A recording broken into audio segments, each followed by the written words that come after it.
안녕하세요. 혹시 여러분들 중에 기혼자인 분들은 결혼하던 당시에 어떠셨어요?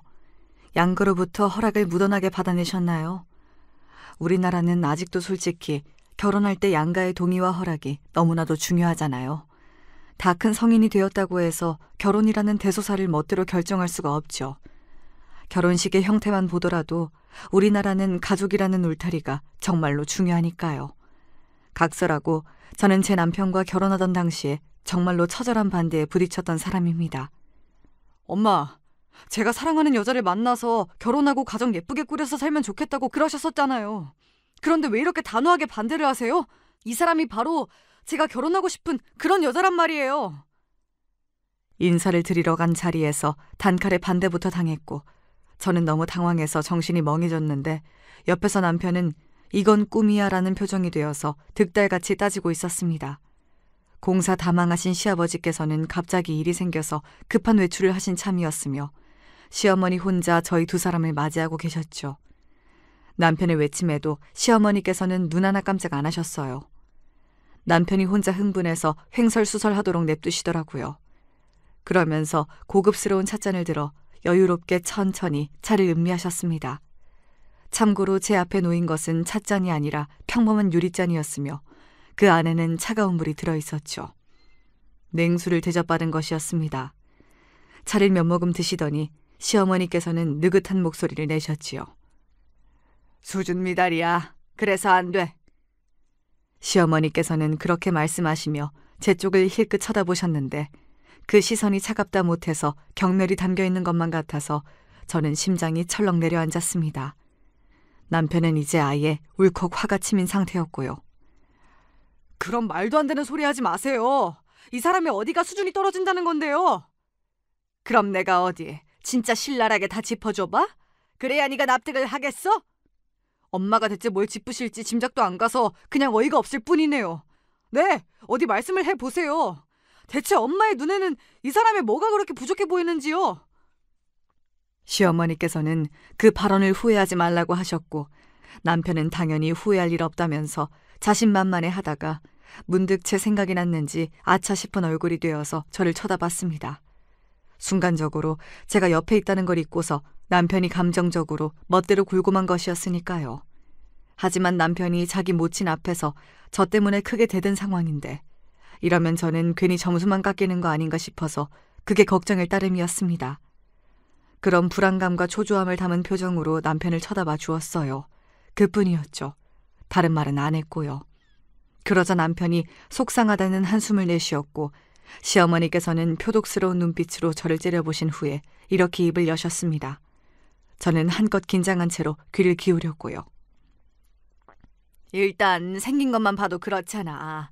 화장으로 가렸지만 얼굴에서 여드름 좀 보라지. 그리고 정말 생각지도 못한 외모 지적을 당하게 되었습니다. 한참이나 제 외모를 비하하셨고요. 완전히 인격을 모독하는 수준이었습니다. 저는 민망함으로 시선을 어디다 둬야 할지 모르게 되었지요. 남편이 화가 나서 자기 눈에는 제일 예뻐 보인다고 하자 시어머니께서 코웃음을 치셨습니다. 아주 웃기고 있구나. 지금은 콩깍지가 낄 대로 껴서 그래. 근데 그런 콩깍지는 열이면 열 전부 다 살면서 떨어지는 거야.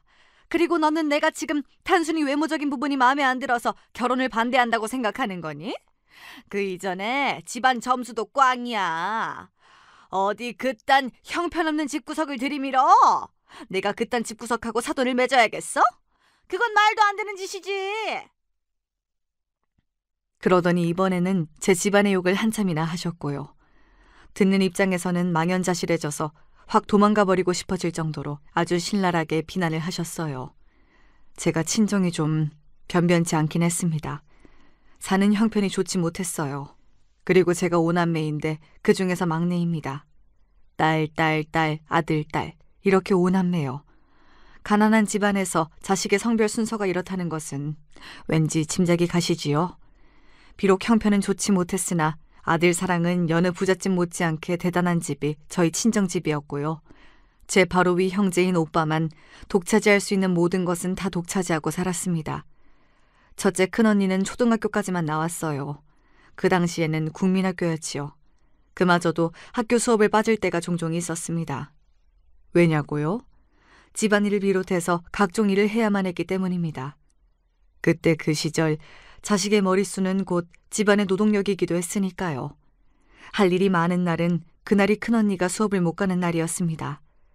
둘째 언니는 몸이 좀 약했어요. 둘째 언니가 6살 때의 일이었는데 자전거를 얻어 타다가 잘못 넘어져서 크게 다쳤거든요.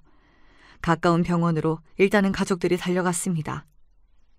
아, 이건 여기선 안 되고요. 큰 병원으로 가셔야 합니다. 네? 큰 병원이요? 거기 가서 뭘 어떻게 해야 하는데요? 뭘 어떻게 하기는요. 가서 치료를 받으셔야죠. 아, 그리고 팔은 이게 지금 약간 부러진 상태거든요. 제 생각에는 이쪽 팔이 원래도 안 좋았을 것 같은데 아마 큰 병원 가서 수술을 받아야 할 겁니다. 뭐라고요? 수술? 그거 돈 많이 들어가는 거 아닙니까? 그렇겠죠.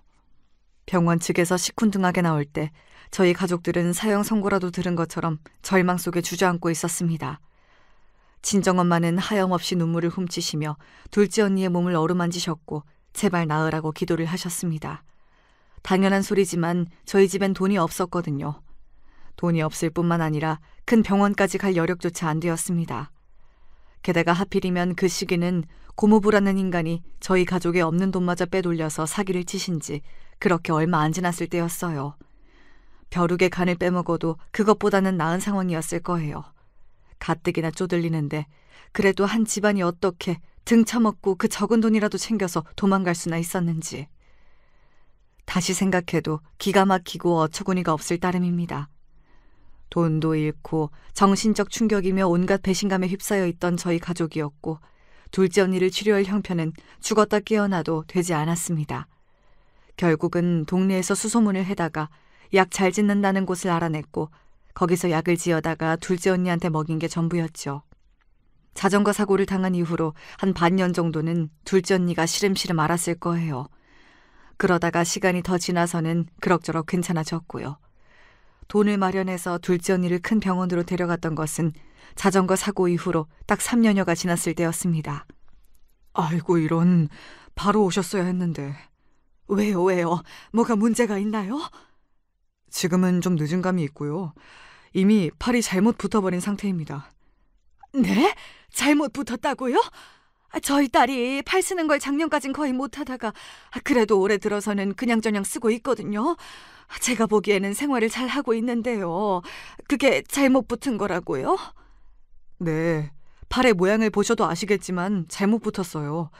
이거는 수술을 해보려면 할 수는 있겠지만 글쎄요. 일단 어떻게 수술을 들어가야 할지 방향을 저희도 고심을 미리 좀 해봐야 하는 상황입니다. 왜 그렇게 말씀을 어렵게 하시죠? 수술이 아주 큰 수술인가 봐요. 예, 좀 복잡하죠. 그때 바로 오셨으면 이렇게 될 일이 아니었는데요. 아이고, 안타깝네요. 누가 바로 안 오고 싶었겠나요? 돈이 없으니까 그랬지요. 돈만 있었으면 저도 제 새끼 바로 치료해줬을 거예요. 큰 병원에서 친정엄마가 눈물을 쏟으셨습니다. 게다가 둘째 언니는 팔의 문제뿐만 아니라 기관지 쪽도 상태가 안 좋다는 소견을 받게 되었고요. 그래서 그때 치료를 받았냐고요? 늦어버렸지만 그때라도 수술이 진행되었냐고요? 놀랍게도 아니요, 그렇지 않았답니다. 의료진이 고심을 해보던 그때에 저희 가족은 치료를 포기하고 돌아서고 있었거든요. 엄마가 눈물을 쏟으셨지만 그건 그거고요. 돈은 돈이었죠. 생각보다 돈이 너무 들어가는 상황이었거든요. 준비한 예산을 훌쩍 뛰어넘었고 큰 병원을 오가며 치료를 받고 병문안을 가고 뭐 어쩌고 저쩌고 하기가 어렵다는 핑계까지 곁들여지면서 그렇게 둘째 언니의 두 번째 기회는 날아가게 되었습니다. 어린 나이에는 사실 몸이 계속 자라서 문제가 되기도 하지만 한편으로는 그만큼 회복력이 좋은 거잖아요. 그래서 만약 그 두 번째 기회에서 무리를 해서라도 큰 병원에서 치료를 받았다면 둘째 언니의 몸 상태는 훨씬 좋았을 겁니다. 이런 것도 전부 뒤늦은 후회였지만요. 그런 일들이 있었기에 둘째 언니는 몸이 좋지 않았고 노동력을 계산할 때 제외가 되었습니다. 열애 대상이었지요. 자연스레 셋째 언니가 많은 것을 하게 되었습니다. 7살 나이에 이미 온갖 집안일에서 못하는 일이 없었고요. 가장 셋째 언니가 했던 많은 일은 집안의 넷째인 오빠를 보살피는 일이었습니다. 씻기고 재우고 놀아주고 입혀주고 밥 챙겨주고. 하여간 셋째 언니가 오빠를 위해서 안 하는 일이 없었어요. 너무나도 그렇게 하고 싶어서 자원을 해서 그렇게 한 건 아니었고요. 당연히 친정 부모님의 요청과 압박이 있었기 때문에 그렇게 열심히 한 것이었습니다. 생활력이 강하고 굶어 죽지 않으려면 매사에 정신을 바짝 차리고 살아야 한다는 생각이 기본적으로 깔려있는 형제들 사이에서 오빠만 이단하였습니다. 나 배고파! 밥 차려줘 빨리! 이딴 소리를 외칠 수 있는 건 5남매 중에서 오빠 하나뿐이었지요. 가난한 집구석에서 반찬 투정을 할 수 있는 것도 오로지 오빠 한 명뿐이었고요. 저는 그런 오빠를 보며 자라난 막내였습니다. 나이 지긋한 동네 어른들이 저를 보면 이런 소리를 곧잘 하시곤 하였죠. 저것이 아들로 나오기를 그렇게나 바랐을 텐데 자식 낳는 게 뜻대로 안 되는구만. 그래서 저 집이 이제 제대로 열받아서 애를 더 안 낳는 거잖아. 막내가 아들로 나오기만 했어도 기가 살았을 텐데 또 딸년이 나왔으니 김이 새어버린 거지 뭐. 친정 부모님이 제가 아들이기를 간절히 바랐으나 딸이어서 제대로 실망을 해버렸다는 이야기였습니다. 저는 그 이야기를 한두 번 들은 게 아니었고 이미 여러 번 들은 상태였어요. 그래서 큰 소리로 저를 겨냥한 대화를 나누시던 동네 어른들이 껄껄껄 웃으시면 저는 일부러 그 앞으로 가까이 다가가 걸어가면서 하하하 웃음소리를 냈습니다. 신나게 웃으면서 지나갔죠. 아니 저것이 제정신인가? 어린 기집애가 성질머리하고는 기가 보통 센 것이 아니구만. 나중에 커서 시집이나 제대로 갈지 모르겠네. 저는 타고난 성격 자체가 그랬나 봐요. 희한하게도 별로 기가 죽는 법이 없었습니다. 상처를 받고 의기소침해지는 순간도 물론 많았죠. 구질구질한 신발만 신고 다니면서 놀림도 많이 받았고요. 저는 저만의 것을 가져본 경험이 별로 없었습니다.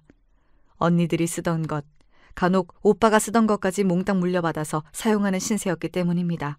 머리부터 발끝까지 헌것으로만 도배를 하고 다니는 사람이 바로 저였네요. 새 것을 가진다는 기분은 오로지 상상으로만 느껴봤습니다. 현실에서는 있을 수 없는 일이었기 때문이죠.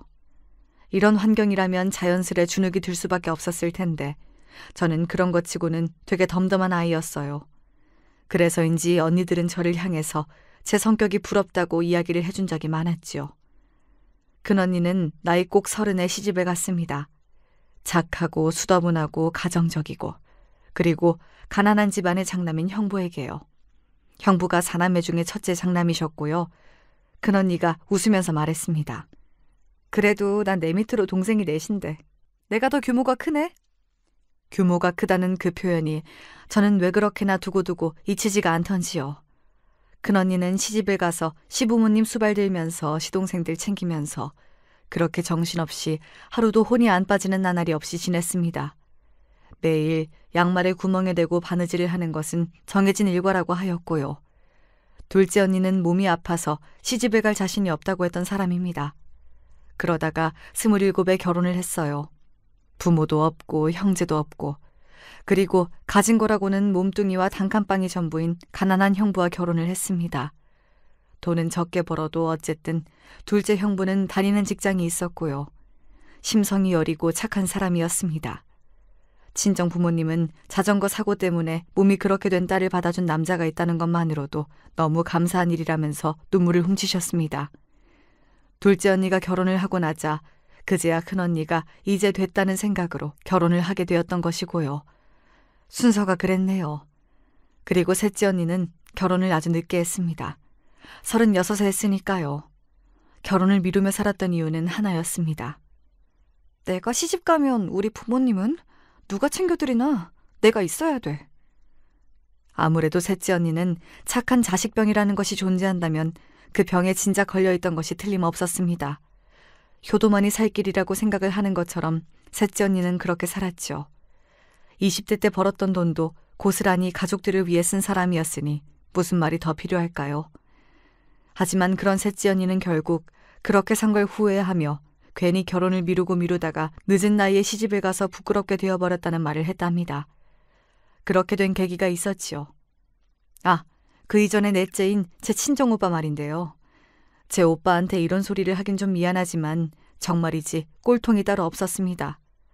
없는 형편에도 하도 많은 걸 독차지하고 누리고 살아서 그런지 가난에 대한 정확한 개념이 없었어요. 그걸 왜 못 사지? 그거 얼마 안 하는 거 아니야? 남들은 그거 다 사는 거 아니야? 왜 우린 못 산다는 거야? 걸핏하면 이런 소리를 잘 했지요. 어릴 적에나 그런 소리를 했다면 어려서 뭘 모르는구나 하고 넘겼을 텐데 20살을 넘긴 성인이 되어서도 그러니까 답답해서 미칠 지경이었지요. 집에 돈이 없다고 하면 그걸 이해 못하면서 왜 돈이 없냐고 되묻는 사람이 바로 오빠였습니다. 왜 남들처럼 살지 못하냐? 왜 돈을 조금밖에 못 버냐? 그런 돈 많은 집들은 대체 정체가 뭐냐? 우리 집은 그럼 거지인 거냐? 이런 1차원적인 소리를 시도 때도 없이 내뱉는 사람이 제 친오빠라는 사실이 저는 부끄러웠습니다. 아니, 그런 게 그렇게나 의문이면 본인이 열심히 해서 돈을 많이 벌면 되는 거 아닌가요? 이런 사람들의 특징이 있다면 바로 주둥이만 쓸데없이 싱싱하게 펄쩍 뛰는 화로가다는 것입니다. 반대로 행동력은 고여서 이미 썩어버린 물 같았고요. 그런데 친정 부모님이 당신의 하나뿐인 아들을 너무 아끼셨다는 게 근본적인 문제였어요. 혼내시는 법이 없었거든요. 무조건 오냐 우리 아들이 최고다. 두 분이 그러시니까 오빠가 제정신으로 자랐겠나요. 부모님의 아들 사랑이 지극하다 보니까 언니들도 오빠한테 막말을 못했고요. 막내인 저는 오빠가 자기를 저의 전속 하인으로 알았습니다. 오빠가 물 하면 저는 일어나서 물을 떠와야만 했습니다. 물을 떠오라는 문장도 아니고 그냥 물이라는 단어 하나만 내뱉었다는 게 오빠가 어떤 인물이었던지를 대변해주는 것 같네요. 집이 잘 살면 모를까. 가난한데 정신머리가 그따위 수준인 남자에게 시집을 오고 싶어하는 여자는 없었습니다. 연애 결혼은 꿈도 꾸기 어려웠지요. 중매 결혼으로 어찌저찌 오빠가 28 나이에 결혼을 했어요. 몸이 아픈 둘째 언니는 받아주기만 한다면 어떤 남자든지 감지덕지 해야 하는 거라며 여기셨던 친정 부모님은 정작 오빠가 결혼을 하자 며느리를 쥐잡듯이 하셨습니다. 특히 친정엄마는 당신의 며느리를 향해서 우리 아들 고생시키면 가만 안 둔다고 하시는 분이었고요. 오빠가 고생하는 걸 본 적이 없는데 대체 무슨 소리를 하시는 건지 제가 참 의아했네요. 새언니는 결혼 꼭 1년 만에 딸을 낳았습니다. 그리고 엄마가 새언니에게 아들 말고 딸 낳았다면서 오만 잔소리를 다 하셨습니다. 참고 살던 새언니는 어느 날 눈이 돌아버렸지요. 본인이나 잘하세요. 딸 넷에 아들 하나 낳았으면서 본인도 썩 그렇게 아들 낳는 재주는 좋지 않으시잖아요? 그렇게 소리를 질러버린 거예요. 엄마가 열받아서 절대 가만히 안 두겠다면서 난리를 치셨죠. 하지만 가만히 안 둘 기회는 오지 않았습니다. 바로 이튿날 새언니가 짐을 싸서 집을 나가버렸거든요. 태어난 지 9개월 된 아이는 두고 갔어요. 새언니는 돌아오지 않았고 오빠는 처 없이 자식만 있는 남자가 되었습니다. 오빠는 부모님의 탓을 했어요. 그러는 동안에도 아기는 울고 있었고요. 그 아기를 누가 돌보았겠나요? 결혼 전이었던 셋째 언니가 돌보았습니다. 저는 직장에 다니고 있었고 직장이 멀었기 때문에 그 근처에서 입사동기 3명과 돈을 모아서 자취를 했습니다. 집에 가보니까 셋째 언니가 넋이 나가서 아기를 보고 있더라고요. 막내야, 너는 이렇게 살지 마라. 저한테 그런 소리를 했고 제가 너무 착잡해서 한숨을 길게 내쉬었더니 이런 말을 급하게 덧붙이더군요. 아참, 우리 집 망했다? 저는 속으로만 지금이 망한 거라면 우리 집은 이미 옛날에 망한 거라고 대답했습니다. 셋째 언니는 첫째, 둘째 언니도 지독하게 가난한 사람과 결혼해서 힘들게 살고 있는데 오빠가 결혼을 대차게 말아먹은 상황이 되자 망했구나라는 생각밖에 안 들었던 거예요. 그 순간에는 너무 힘들어서 저한테 그런 소리를 한 것 같았어요. 며칠이 지나자 셋째 언니는 다시 힘을 내서 내가 우리 집 살리겠다는 소리를 하기 시작했거든요. 암만 해도 착한 자식병이 존재했던 게 맞는 것 같습니다. 그때 저는 남편과 연애 중이었어요. 새언니가 아기를 두고 도망을 가버리자 저는 더욱 걷잡을 수 없는 상황으로 번져서 저까지 집에 묶여버리기 전에 빨리 결혼을 해야겠다는 생각을 하게 됐습니다. 그래서 남편에게 우리 결혼하자면서 제가 먼저 이야기를 꺼냈던 거예요. 시댁이 잘 사는 집안일 줄 모르고 그랬습니다. 만약에 알았다면 아마 부담이 돼서 남편하고 진작에 헤어졌을지도 모르는 일이지요. 전혀 몰랐기 때문에 아무 생각 없이 태평하게 만날 수 있었던 것 같아요. 뭐? 집안에 땅이 좀 있다고? 시댁이 부자라는 걸 처음 눈치챈 것은 땅 이야기를 들었을 때입니다. 남편이 고등학교에 막 입학을 했던 때 시댁에서 큰 마음 먹고 땅을 사들였대요. 가치가 낮았기에 저렴했던 그 땅은 시간이 지날수록 가치가 오르다 못해서 폭등하게 되었지요. 네, 폭등이라는 표현이 적절했네요. 왜냐하면 거기가 개발이 됐거든요. 설마 그 땅이 그렇게 가격이 뛸 줄은 아무도 몰랐지. 투자인이 뭐니 그럴 생각으로 작정하고 산 땅도 아니었으니까 말이야. 아버지가 거기를 그래도 꼭 사고 싶어 하셔서 가족들의 우려에도 불구하고 무리를 해서 땅을 사셨던 것인데 덕분에 수지를 맞았지. 그 땅의 대활약을 두고 모두가 좋아했으며 그건 남편도 마찬가지였다고 합니다. 남편의 들뜬 목소리에 맞춰서 제 고개가 위아래로 끄덕끄덕 움직였습니다. 알고 보니 땅으로 재미를 봐서 수지 맞은 잘 사는 집안이었다는 생각에 많이 놀란 참이었고요. 그 이야기를 들었던 게 시댁으로 인사를 드리러 가기 사흘 전이었습니다. 꼴랑 사흘 전이요. 그리고 시댁으로 가기 하루 전에는 다른 사실을 또 알게 되었지요. 그 땅이고 나발이고 상관없이 시댁은 원래도 잘 사는 집안이었다는 사실 말입니다. 하루 전에 그 이야기를 듣고 머릿속이 하얘졌는데 그런 제 앞에서 남편은 저와 결혼하면 어떻게 살지 그런 계획을 즐겁게 펼치고 있었어요. 그 모습을 보니까 차마 진작에 부잣집 아들이라고 왜 말을 안 했냐고 멱살을 잡고 짤짤 흔들 수가 없더군요. 제 친정 집안의 이모저모를 저와 연애하면서 다 들어서 알고 있던 남편이었고 그럼에도 저와 결혼하는 것에 망설임이 없었습니다. 그래서 저는 막연하게 시부모님도 저를 흔쾌히 반겨주실 거라고 예상했던 건데요. 하지만 현실은 시어머니의 얼음장 같은 시선을 받으며 온갖 외모 지적을 당하고 거지 같은 집구석이라는 비하를 당하는 것이 저의 처절한 현실이었습니다. 남들이 여드름 날 땐 안 났다가 갑자기 21살부터 양쪽 볼에 등장한 여드름이 원망스러웠습니다. 오남매 중에서 첫째 언니와 오빠가 밀가루처럼 피부가 하얀데 제가 그러지 못하고 옥수수가루처럼 누런 피부라는 게 슬펐습니다. 하지만 가난한 집구석인 것만은 그 순간에도 씁쓸한 마음만 들었을 뿐 다른 기분은 들지 않았습니다.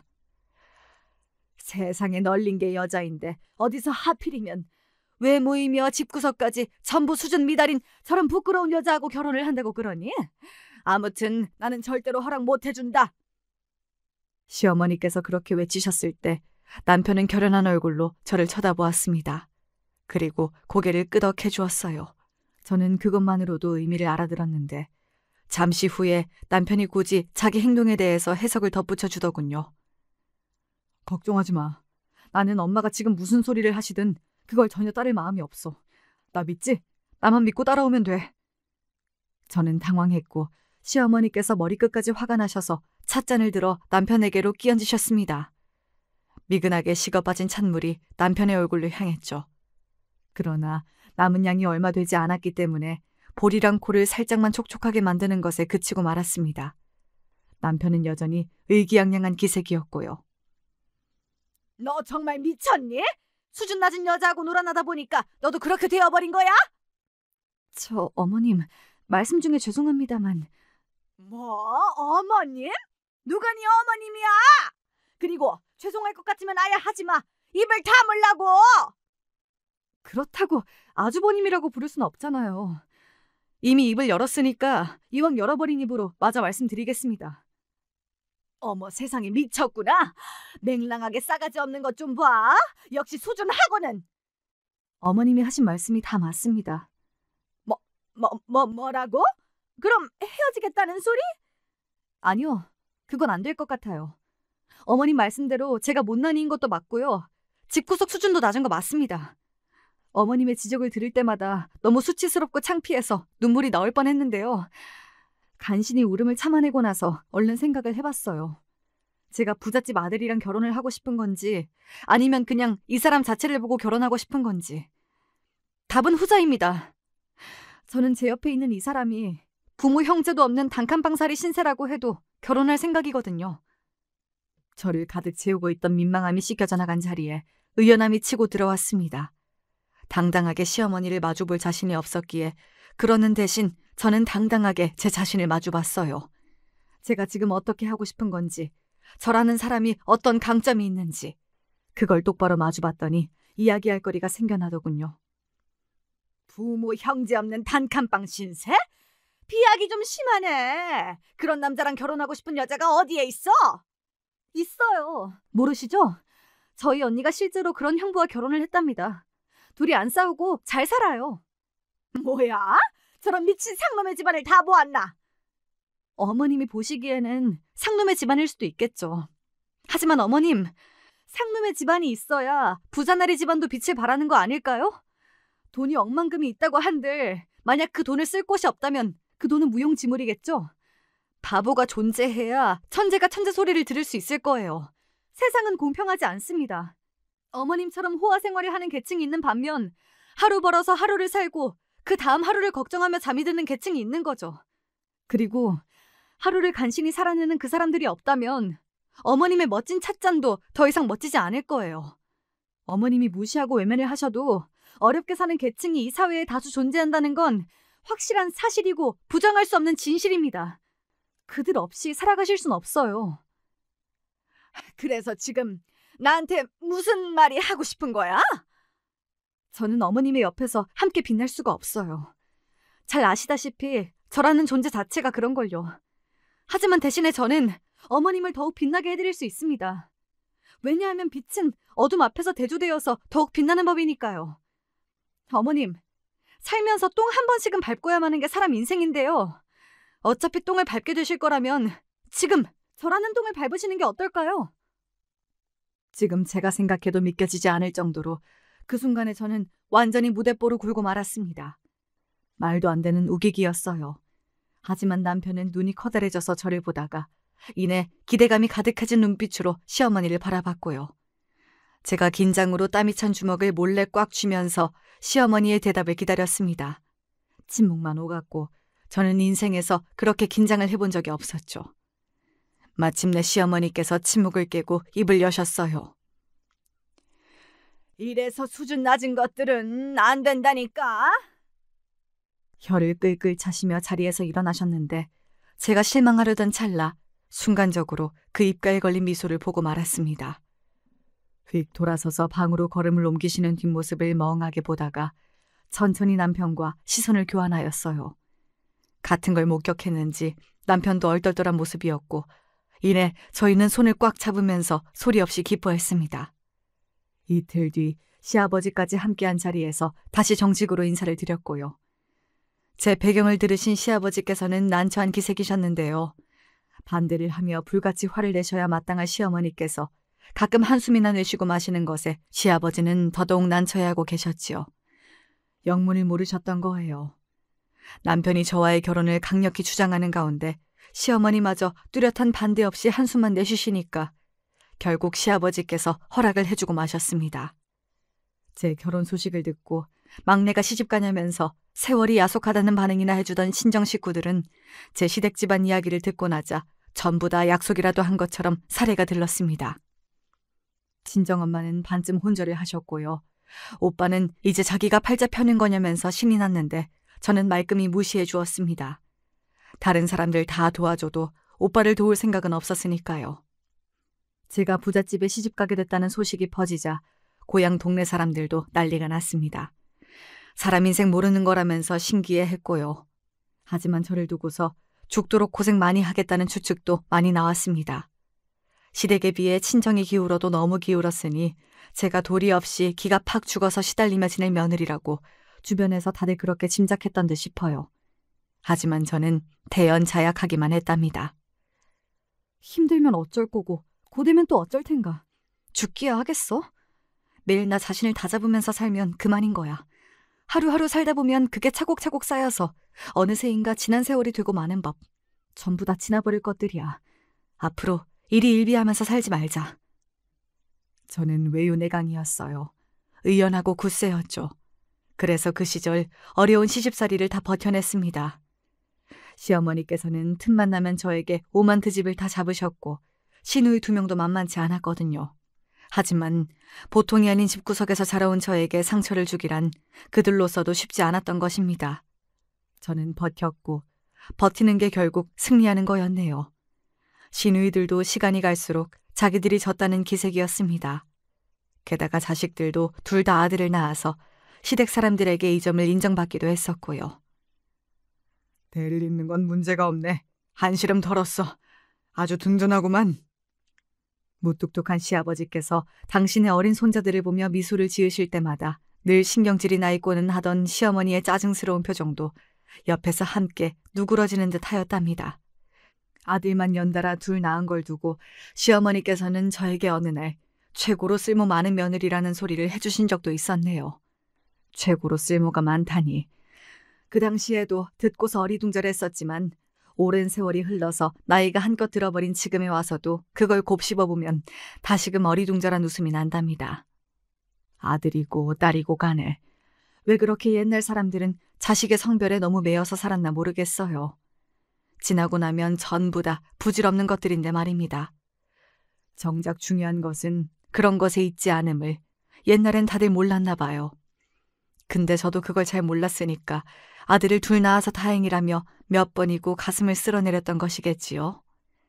제가 부잣집에 시집을 가서 악착같이 버텨내고 아들들까지 낳고 사는 걸 보면서 셋째 언니는 부질없는 걱정을 했다며 웃었습니다.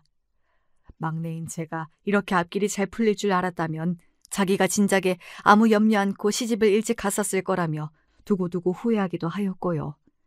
말은 그렇게 하지만 언니들은 항상 제 걱정을 해주었습니다. 혹시 자기들 때문에 제가 트집 잡혀서 힘들어지는 일이 있을까봐 자꾸만 그 점을 신경 쓰기도 하였고요. 오빠는 저에게 빌붙어서 먹고 살려고 했는데 그때 언니들이 합세해서 남동생의 등짝을 후려쳤습니다. 야, 이 자식아! 막내한테 뭐 하나 더 해주진 못할 망정! 발목이나 안 잡게 조심하진 못할 망정! 막내한테 빌붙으려고 해? 에라이 못난 자식아! 언니들한테 생전 처음으로 혼쭐이 난 오빠가 그때 혼비백산이었을 거예요. 친정 부모님한테 가서 일러 바쳤지만 소용이 없었죠. 귀한 아들의 등짝을 단체로 후려쳤다고 엄마가 화딱지가 나실 법했는데 언니들은 저를 위해서 그런 것이었으니까요. 부잣집 며느리가 된 막내를 위해서 그랬다고 하니까 엄마도 갑자기 하실 말씀이 없어진 것입니다. 아무도 자기 편이 아니라는 것에 충격을 받은 오빠가 그때부터 주눅이 들긴 했으나 그러면서 일을 꼬박꼬박 다니기 시작했고요. 역시 믿을 구석이라는 게 사라져야 사람이 움직이는 모양이었습니다. 저는 굳이 티를 안 내고 살았으나 속으로 항상 벼르고 있었어요. 언니들 정말 고마워. 조금만 더 기다려. 내가 제대로 보답해 줄게. 내가 우리 가족 호강시켜 줄 거야.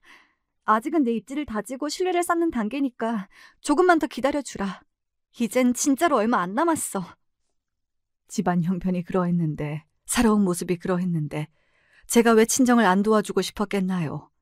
그런 마음부터 굴뚝 같았으나 저는 큰 그림을 바라보고 인내심을 가졌습니다.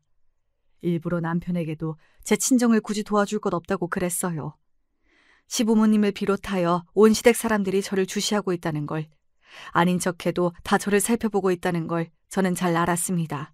친정에 퍼주고 싶은 욕구를 꾹 참으며 견뎠던 것입니다. 온갖 시집살이를 다 버텨냈고 아들 둘을 낳았고 이제는 점점 인정을 받고 있었습니다. 그리고 마침내 시어머니의 입에서 먼저 이 소리가 나왔죠. 너는 네 친정에 신경 좀 쓰고 살아라. 딱 이 말 하나였지만 그게 신호였습니다. 저는 공손하게 네 대답했지요. 그리고 이때부터 시간 차이를 조금씩 두면서 제 친정 식구들을 다 도와주었습니다. 얼마나 짜릿했던지 모릅니다. 친정 식구들 중에 제 도움의 손길을 안 받은 사람은 단 한 명도 없었죠. 저는 조카들 크는 것까지 다 살펴봤거든요. 혹시 어려움은 없나, 부족한 건 없나 그런 걸 보면서요. 친정 식구들은 저에게 눈물이 나게 고맙다고 하였고 받기만 해서 미안하다고 하였습니다. 그러나 저는 해줄 수 있는 가족들이 있는 게 행복했고 진심으로 고마워하면서 저에게 어떻게든 보답을 하려고 드는 가족들을 보면서 보람된 마음이 들었습니다. 저나 남편이 좋아하는 반찬이며 간식거리를 직접 정성스레 만들어서 가져다주는 친정 식구들의 모습을 볼 때면 가슴이 찡해지기도 했고요. 시부모님도 시누이도 가족 간에 오가는 정을 보면서 점차 생각이 많아진 듯 보였죠. 그렇게 흘러간 세월이었고 제 아들들도 그런 모습을 보면서 자랐습니다. 그래서 그런지 편견 없는 어른들로 자랐네요. 굳이 자랑을 하고자 하는 건 아닌데 제 자식들이지만 정말 의젓하게 잘 컸답니다. 아, 다만 둘째는 원체 성격이 좀 잘난 척하고 그런 게 좀 있긴 해요. 제가 그래서 농담조로 친탁을 너무 강하게 했다고 그랬었지요. 둘째 녀석이 잘난 척을 하며 으스대는 모습을 볼 때마다 시댁 사람들 몇 명의 얼굴이 스쳐가더군요. 너무 그 계통이에요. 이건 아무리 교육을 시켜도 근본적으로 타고난 기질의 영향이 있는 것 같습니다. 반면에 첫째는 그런 거 전혀 없어요. 허세와는 담을 쌓은 녀석입니다. 외모도 자기 이모들과 비슷한 분위기가 나고요. 집안 자랑이니 학벌 자랑이니 그런 걸 하는 모습을 제가 보고 들은 경우가 없었네요. 그러더니만 결국에 첫째는 어려운 환경에서 자란 며느리를 만났습니다. 처음에 사진으로만 봤을 땐 해사한 미소, 그리고 너무 단아하고 귀엽게 생겨서 제가 속단을 했었죠. 이 녀석이 아가씨의 얼굴만 보고 만났구나. 유복한 집안의 고명딸같이 생겼네. 그랬는데 알고 보니까 착각이었어요. 며느리는 어렸을 적에 부모 이혼을 겪은 아이였습니다. 그리고 양쪽에서 다 버림받아서 친척집을 전전한 과거가 있었고요. 며느리의 양친은 각자 재혼을 진작하신 상황이었고요. 양쪽 다 며느리를 안 보고 싶어하고 찾지도 않았습니다. 가정 내에서 그런 어려운 상황을 겪으면 사람이 마치 뿌리 없는 나무처럼 됩니다. 사회에 나가서 무슨 일을 겪었을 때 금세 휘청거리며 흔들리고 주저앉게 되지요. 그런 경우를 살면서 저는 꽤 봐왔고요. 며느리는 그럼에도 꿋꿋하게 대학 나와서 직장 잡아서 사회생활을 하며 씩씩하게 살아온 인물이었습니다. 제가 봤던 사진들 속 모습처럼 밖에서는 활발하고 명랑한 모습만 보인다고 하더군요. 그런데 가끔 혼자인 집에 돌아가면 불도 안 켜고 어둠 속에 한참 있을 때가 있다고 했습니다. 내면이 어둡고 우울했던 것이죠. 그런 며느리가 제 아들을 만나서 너무 행복해졌고 서로 잘 맞아서 좋았다고 해요. 결혼 이야기를 주고받게 되었을 때는 마치 다시 태어난 기분이 들어서 세상을 다 가진 듯 했는데 제 아들이 부잣집 자식인 걸 알고는 포기할 생각부터 들었던 겁니다. 안 될 거야. 나같이 우중충한 가정사를 지닌 며느리를 그런 좋은 집안에서 어떻게 받아주겠어. 그래서 며느리는 아들과 헤어지려고까지 했으나 아들이 필사적으로 설득을 해서 일단 저와 남편에게 인사를 드리러 가자고 했던 것입니다. 그리고 당연히 저는 그 자리에서 허락을 했죠. 네, 저를 며느리로 맞아주시겠다고요? 하지만 저는 집안도 변변치 않고 결혼식에 부를 만한 친인척도 거의 없어요. 인맥도 좁고요. 그렇다고 제 능력이 뛰어난 것도 아닌데 정말 저로 괜찮으시겠어요? 그런 게 다 무슨 상관이에요. 결혼 생활에 어차피 그런 것들은 별로 필요도 없어요. 서로만 바라보면서 잘 살면 되는 거지. 제가 씩 웃으며 말해주자 남편이 옆에서 크게 맞장구를 쳐주었습니다. 며느리는 도저히 믿을 수 없다는 듯 저희 부부를 오래도록 바라보다가 천천히 눈물을 흘리기 시작했어요. 감사하다는 인사를 끝도 없이 하면서 말입니다. 그런 며느리를 바라보는 제 아들의 눈에서 애정이 넘쳐 흐르고 있었죠. 보기 좋았습니다. 솔직히 고백하자면 제 옛날 모습이 떠올라서 더욱 며느리를 따스히 바라봐주고 단번에 허락해준 부분도 있었네요. 역시 제 아들이 사람 보는 눈이 자기 부모를 닮아서 좋은 건지 결혼과 상관없이 며느리는 자기 자리에서 최선을 다해 일을 하고자 하였어요. 결혼식 날짜는 집안 일정들 때문에 상당히 뒤로 여유롭게 잡은 상황이었고 그렇게 확정이 나자마자 며느리는 더더욱 결혼 전에 일을 더 열심히 해두겠다며 의욕적으로 직장 생활을 했지요. 부잣집에 시집을 가든 말든 자기 사회생활을 책임지고 더 잘 해내겠다는 며느리의 자세를 보면서 왠지 저도 배울 점이 있는 것 같아서 오랜만에 가슴이 뜨거워지기도 했습니다. 그런데 어느 날 정말 운명처럼 제가 며느리의 회식하는 모습을 봐버렸던 거예요. 제가 셋째 언니와 모처럼 따로 밖에서 만나서 단둘이 저녁을 먹었던 날이었죠. 잘 먹고 나서 실컷 떠든 다음 기분 좋게 셋째 언니하고 웃으면서 식당을 나왔는데 직장인들이 고깃집에서 회식을 하는 모습이 금방 딱 보인 겁니다. 운치 좋게 야외 테이블도 운영하고 있는 곳이었거든요. 워낙 유명한 맛집이라서 예약 없이는 먹을 수도 없었고요. 어이 김대리 자꾸 그렇게 튕길래? 튕기는 게 깜찍하긴 한데 너무 빼도 여자가 매력 없어. 저 과장님, 죄송한데 많이 취하신 것 같습니다. 취하긴 누가 취해? 일부러 말 그렇게 하면서 상황 빠져나가려고 하네? 머리 쓰는 것도 귀엽단 말이지. 그럴수록 내가 우리 김대리한테 더욱 안달이나. 얼른 예쁘게 술이나 한 잔 따라봐. 어서. 뭐해? 김대리는 승진 생각도 없나 봐? 그런데 제 며느리가 불쾌하게 구는 상사 앞에서 곤란해하고 있는 모습이 제 눈에 들어온 거예요. 기가 막혀서 지체 없이 그곳으로 향했습니다. 그 상사놈이 제 며느리의 팔뚝을 자기 손가락으로 쿡쿡 찌르면서 빨리 술 안 따르고 뭐하냐면서 추잡하게 굴고 있었죠. 지금이 무슨 쌍팔년도 옛날인 줄 아나? 요새도 이렇게 촌스럽게 구는 남자들이 다 있어? 그것도 직급으로 찍어 누르면서 비겁하고 졸렬하게? 제가 거침없이 외쳤고 삽시간에 그 테이블을 비롯해서 다른 곳들도 다 조용해졌습니다. 저를 본 며느리가 깜짝 놀랐죠. 어머님? 어머님이 어떻게 여기? 그러자 그 상사놈이 어이가 없다는 듯 코웃음을 치더군요. 어머님? 아, 김대리 결혼할 거라고 하더니 그게 진짜였어? 날 떼어놓으려고 깜찍한 거짓말을 하는 줄 알았는데. 어허, 뭘 자꾸만 깜찍하다고 그러시나? 되게 저급한 수준이야말로 깜찍하네. 뭐? 아니 근데 이 늙은 아줌마가 왜 이렇게 막말을 하지? 며느리 앞길 막고 싶나 봐? 아주 웃기는 양반일세. 대기네 며느리 앞길을 막고 자시고 그럴 능력은 되고? 되지? 충분히 되지? 내가 직속 상사인데 그러는 늙은 아줌씨는 뭘 믿고 이러시나? 그 상사놈이 큰 소리를 쳤고 그 즉시 뒤에 서 있던 셋째 언니가 박장대소를 하였습니다. 웃겨 죽겠다. 내가 올해 들은 개소리 중에서 최고 개소리다. 여기 건물주한테 뭘 믿고 이러시나?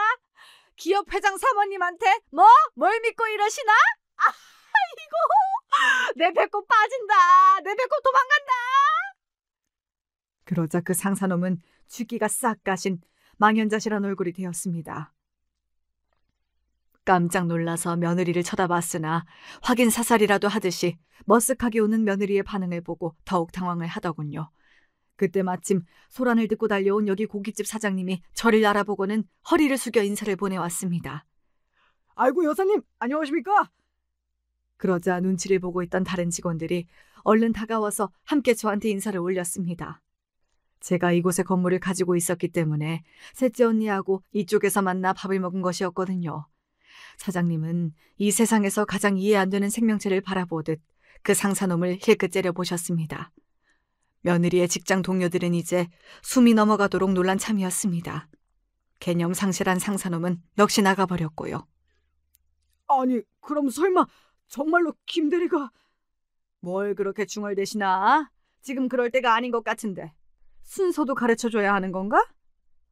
아닙니다. 안 그래도 당장 사과드리려 했습니다. 죄송합니다. 제가 몰라 뵙고 실수를 했습니다. 실수?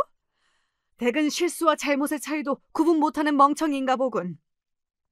댁이 저지른 건 명백한 잘못이야. 그리고 사과는 내가 아니라 내 며느리에게 해야지. 예, 제가 잘못했습니다. 저기 김대리, 내가 진심으로 잘못했네. 부하 직원을 너무 아끼는 마음에 욕심이 지나쳐서 그리 됐네. 정말 잘못했고 미안하게 됐네. 다시는 이런 일 없을 거야. 상사놈은 그런 와중에도 어설픈 변명을 곁들여서 스스로를 변호하더군요. 너무 당황했는지 시선을 어디다 둬야 할지도 모르는 모습이었고 목소리도 떨리고 있었지만요. 그러더니 자리를 망쳐서 미안하다는 사과를 횡설수설하며 남긴 채 회식 자리에서 먼저 도망쳐 버렸습니다. 며느리는 민망함과 감사함이 뒤섞인 표정으로 저를 바라봤지만 그 너머에 자리한 의연함을 저는 감지할 수 있었습니다. 마치 옛날에 저와 닮아 있었기 때문입니다. 그래서 저는 며느리가 이 자리를 끝까지 지키고 싶어 한다는 걸 알았죠. 며느리를 격려하며 어깨를 두드려줬고 신용카드 한 장을 꺼내 테이블 위에 올려뒀답니다. 오늘 우리 며느리가 쏘는 거니까 실컷 편하게들 마음껏 먹고 가세요. 며느리의 직장 동료들이 놀라며 기뻐했고 저와 셋째 언니는 윙크를 남겨준 채 자리를 떴답니다. 그러고 나서 며느리는 들뜬 기분으로 좋은 시간을 보냈던 모양이에요.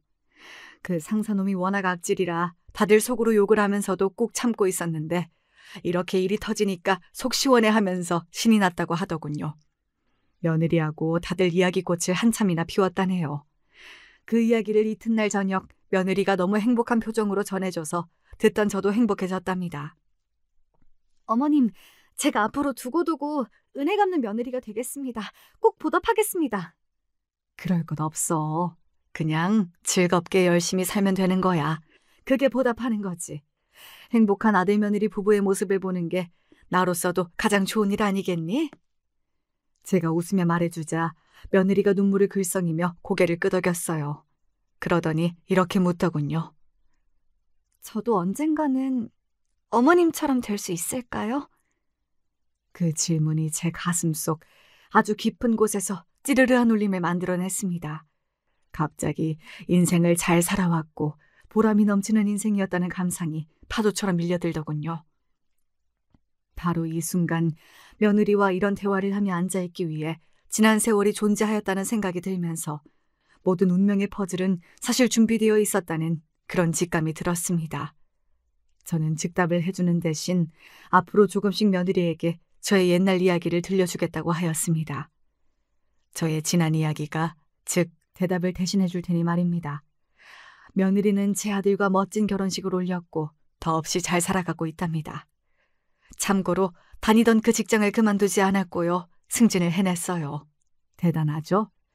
추잡스러웠던 그 상사놈은 어마어마한 시댁의 배경을 지니게 된 며느리의 역공이 무서웠던 것인지 두려움에 떨면서 다니다가 금방 퇴사를 했었고요. 인망이 워낙 좋지 않았던 사람이었기 때문에 더더욱 그런 상황에서 계속 일을 하기가 어려웠을 겁니다.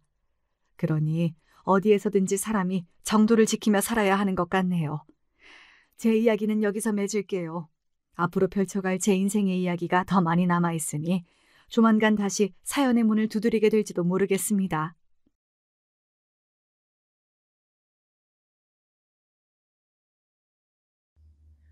안녕하세요. 저는 서울에 사는 40대 주부예요.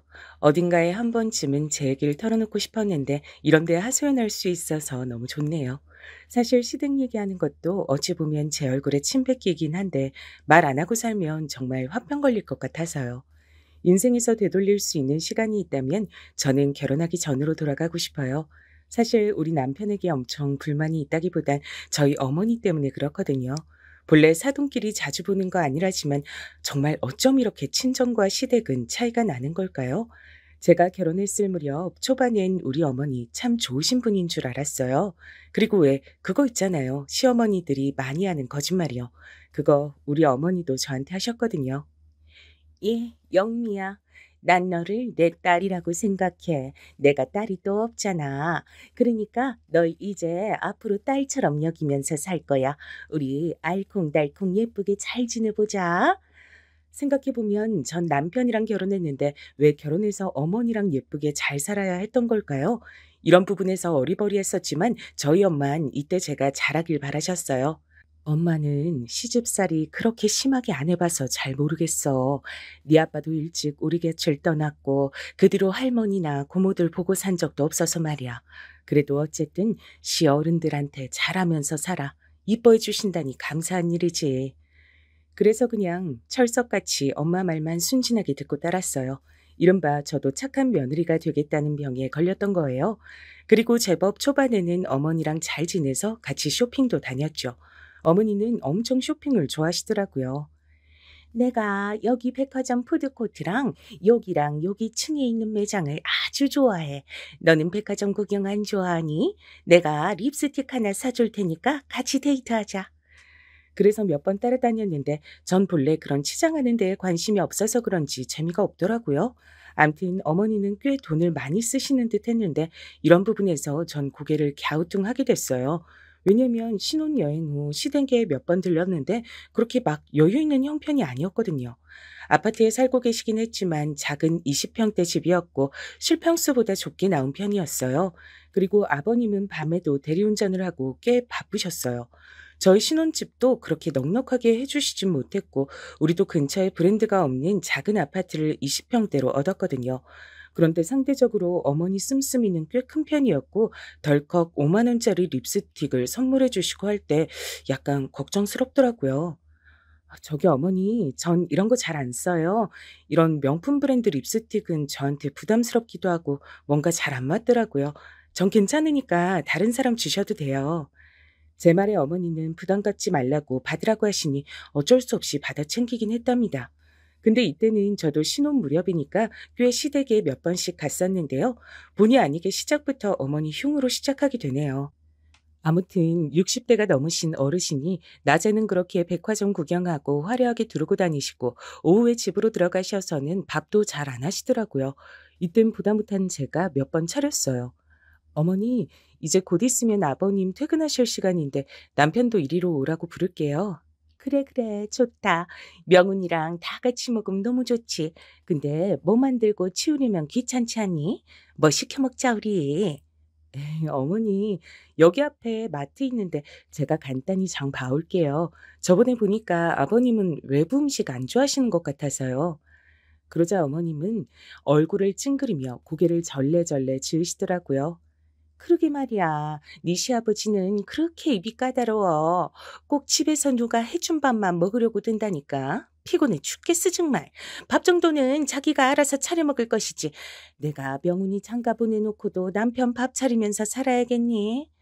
하도 이렇게 씩씩거리시니 저도 바로 집에 가기 그래서 그냥 시댁에서 저녁을 같이 먹고 치우곤 했어요. 그럼 아버님은 또 제가 차린 식사를 좋아하시고 여러모로 기분이 묘하더라고요. 아이고, 이렇게 제대로 차린 밥 얼마 만에 먹어보는지 모르겠다. 당신도 며느리한테 좀 배워서 이렇게 차려봐. 맨날 고구마만 삶아주고 귀찮아하고 그러면서 자기는 어디서 그렇게 잘 먹고 다니는지 카드를 퍽퍽 긁고 다니는 거야. 솔직히 아버님의 이 말이 틀린 건 아니거든요. 어머니는 낮에도 백화점 푸드코트에서 2만 원대 식사는 그냥 팍팍 긁으시면서 밖에서 일하고 오신 아버님 저녁 한 끼를 그렇게 차리기 싫어하셨어요. 암튼 이 부분은 위태하게 느껴졌지만 어디까지나 저랑은 상관이 없는 일이니까요. 그냥 모른 척하고 있었어요. 근데 제가 초기에 너무 어머니랑 같이 어울려 다녔던 걸까요?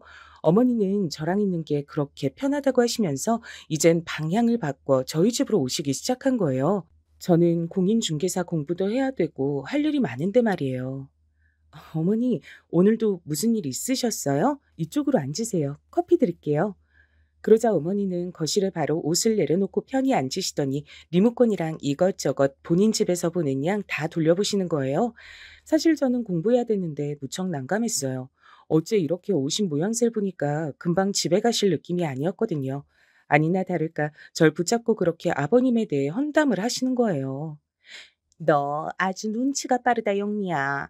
나 어제 네 아버님이랑 싸우고 나왔잖아. 너무 화가 나서 아침 일찍부터 이렇게 나와 버렸어. 근데 명훈이는 출근하고 없네. 명훈이는 아침 먹고 갔어? 아, 네, 그럼요. 아까 찌개랑 생선 해서 먹고 갔어요. 그러자 어머니는 또 얼굴을 찌푸리며 이러시는데 좀 아이러니한 거예요. 생선? 명훈이가 제육볶음 엄청 좋아하는데 걔는 바닷가 쪽보단 육지고기를 좋아해. 다음엔 돼지고기랑 소고기 이런 거 막 볶아줘. 손 많이 안 가고 그냥 구워주기만 하면 돼. 그럼 아주 잘 먹거든. 어머니도 참 웃기신 게 본인 아들 먹는 건 꼬치꼬치 캐물으시면서 본인 남편한텐 엄청 관심이 없으시더라고요.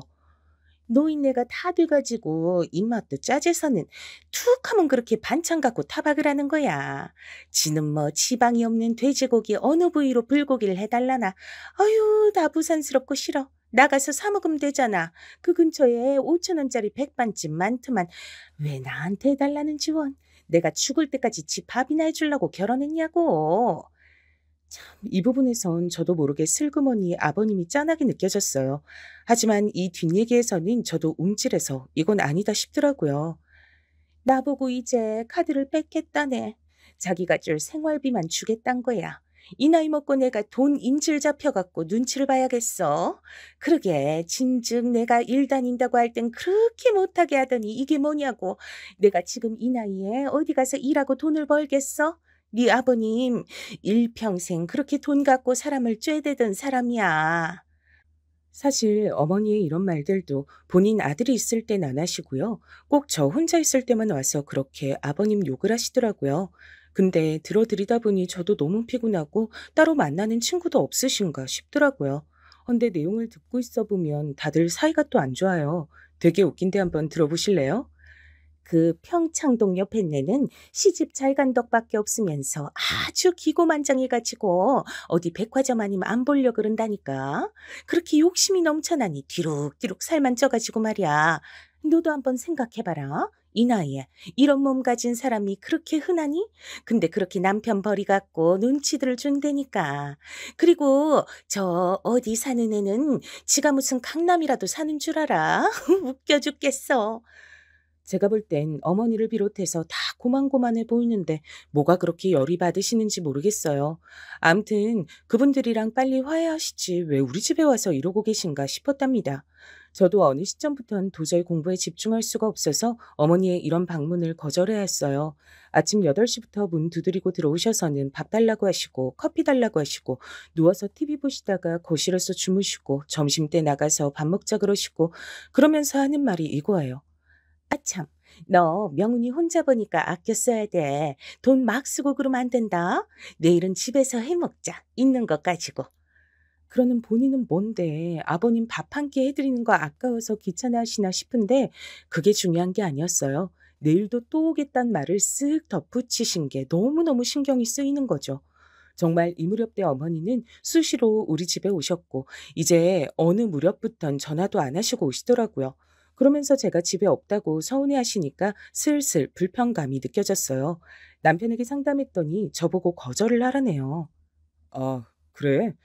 그래, 어쩔 수 없지. 자기도 공부해야 되는데 별 수 없잖아. 어떻게 엄마를 옆에 두고 집에 누가 있는데도 움직이겠어? 근데 그건 그냥 당신이 말하는 게 나을 것 같아. 내가 갑자기 끼어들어서 엄마 작자고라고 말하는 것도 웃기잖아. 듣고 보니 그런 것 같기도 해서 저도 고민하다가 어머니께 어렵게 말씀을 드렸어요. 근데 어머니는 이때 약간 발끈하시는 분위기더라고요. 새삼 엄청 놀라웠어요. 네? 아, 어머니 서운하시다니. 저기 근데 제가 진짜 중요한 시험을 준비하고 있어요. 당장 이걸로 취업할 건 아니지만 이러면서 저의 향후 계획을 설명해야 되는데 이것도 좀 모양 빠지고 이상하더라고요. 왜 이런 걸 일일이 어머니를 설득시켜야 되는 걸까요? 게다가 어머니는 중간에 이상한 부분에서 절 기분 나쁘게 하시더라고요. 내가 내 아들 집에 가는데 이런 것도 일일이 허락받고 다녀야 되는 거야? 어머니 오세요 하면 가고 마세요 하면 가면 안 되는 거고? 아유, 너만은 내 얘기 들어주고 내 편이 돼줄 줄 알았는데 너까지 이렇게 날 서럽게 할 줄 몰랐다. 난 너를 내 딸처럼 여겼어. 어쩜 이렇게 날 서운하게 하냐. 이렇게 말씀을 하시는데 저도 너무 당황스러운 거예요. 제가 짬밥이 되고 사회 경험이 많았다면 이런 걸 잘 자를 수 있었으려나요? 지금 제 마음 상태로는 얼음도 없는 얘기였지만 아무튼 이땐 쩔쩔맸어요. 그리고 그 뒤로 어머니와 저의 관계는 나빠진 상태에서 꽤 지지부진하게 얼굴을 계속 봐야 했답니다. 다만 이전처럼 자주 오시진 않았고 주말만 오시도록 했는데요. 이것도 너무 잘못한 것 같더라고요. 저랑 남편이 쉴 새가 없었어요. 오죽하면 남편도 한마디 하더라고요. 저기 엄마, 오늘은 아버지 집에 계시잖아. 같이 가봐야 되는 거 아니야? 으그, 그 양반이야. 혼자서 잘만 있어.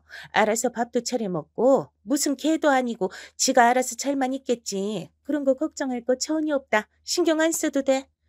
하지만 전 이미 감정이 점점 안 좋고 지치는 가운데 주중에 살림에 공부까지 하고 주말엔 쉬고 싶었거든요.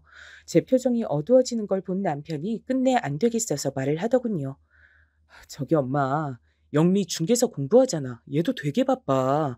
엄마도 나 장가 보내놨으면 이제 아버지랑 시간 보내야지. 나도 영미랑 시간 보내야 애길 가지던 말던 할 거 아니야. 근데 말이에요. 와, 이 일이 이렇게 퍼질 일인가요? 전 암만 생각해도 이해가 안 되는데 참견 좀 해주셨으면 좋겠어요.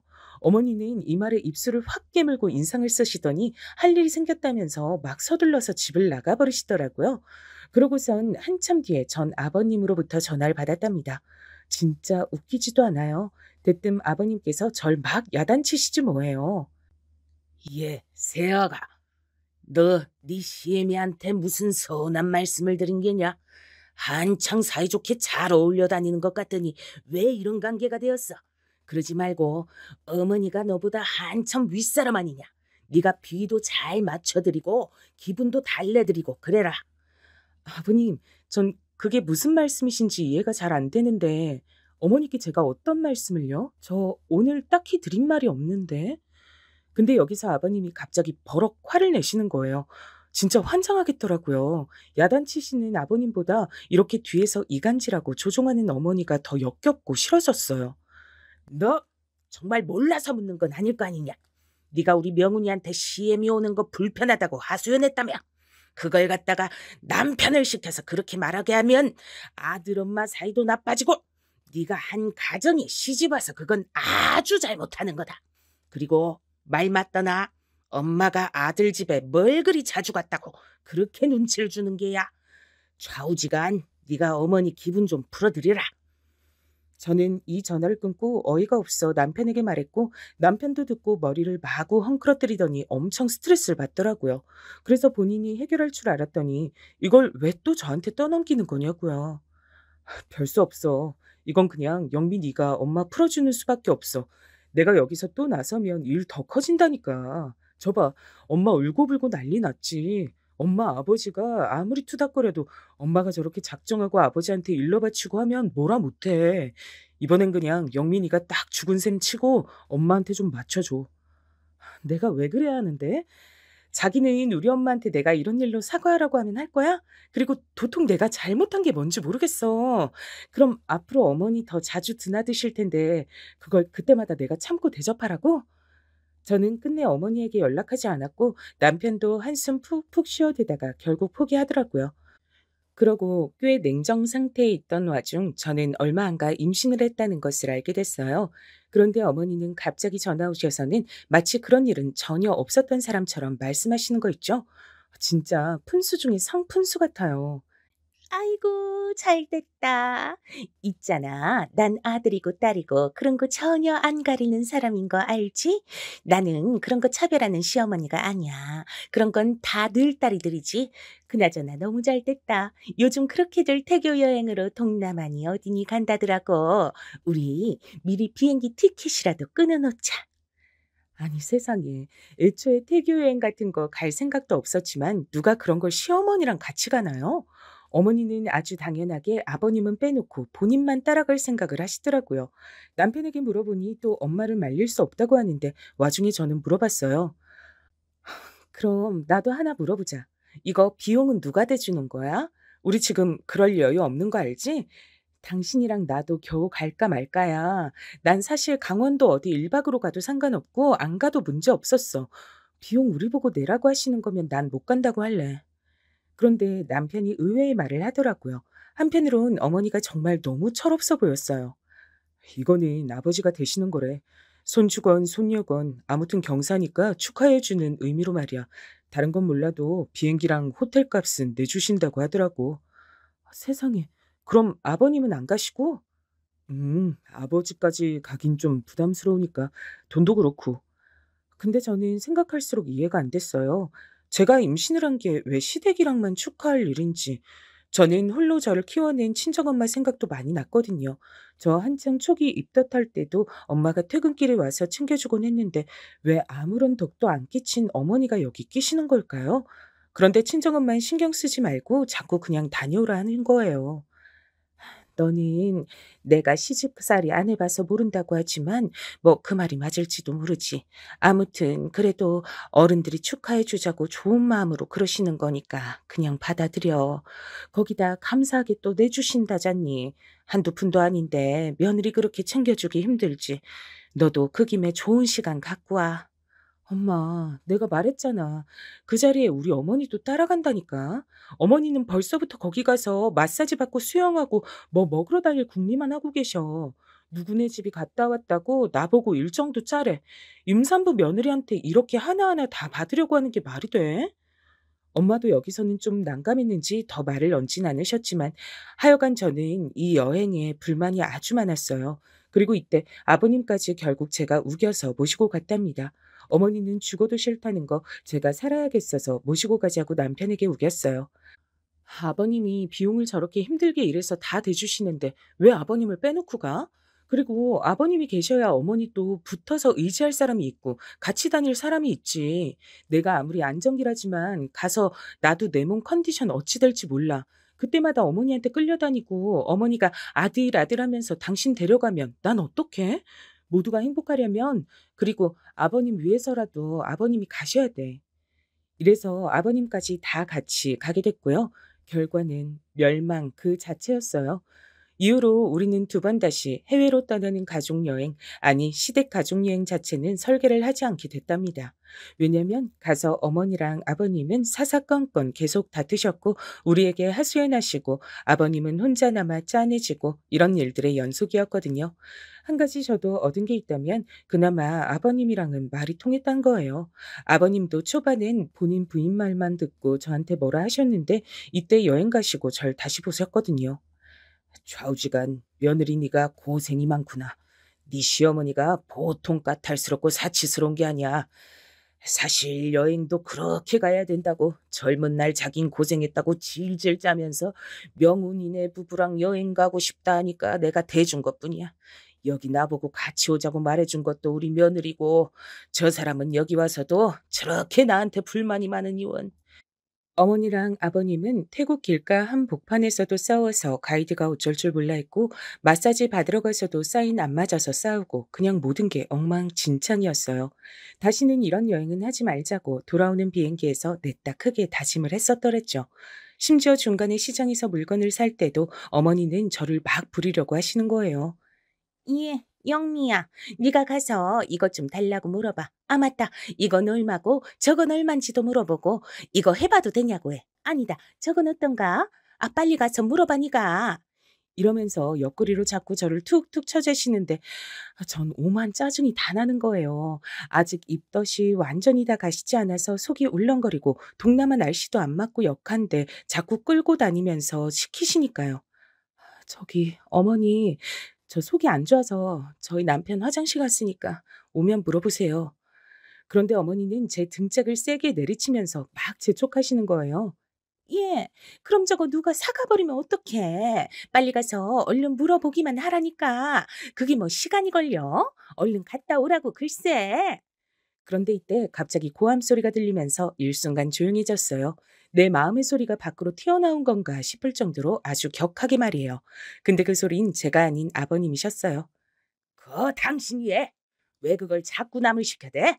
며느리 임신해서 움직이기도 힘든데 그렇게 하나하나 다 시켜먹고 손도 까딱 안 할 거면 외국은 뭐하러 왔냐고. 어머니는 이때 완전 세상 수치스러운 얼굴로 저와 아버님 얼굴을 번갈아 가며 쳐다보셨고 무슨 재난이라도 당한 사람처럼 어쩔 줄 모르시더라고요. 뭐라고요? 아니, 옆에서 지켜보니까 진짜 한도 끝도 없어 정말.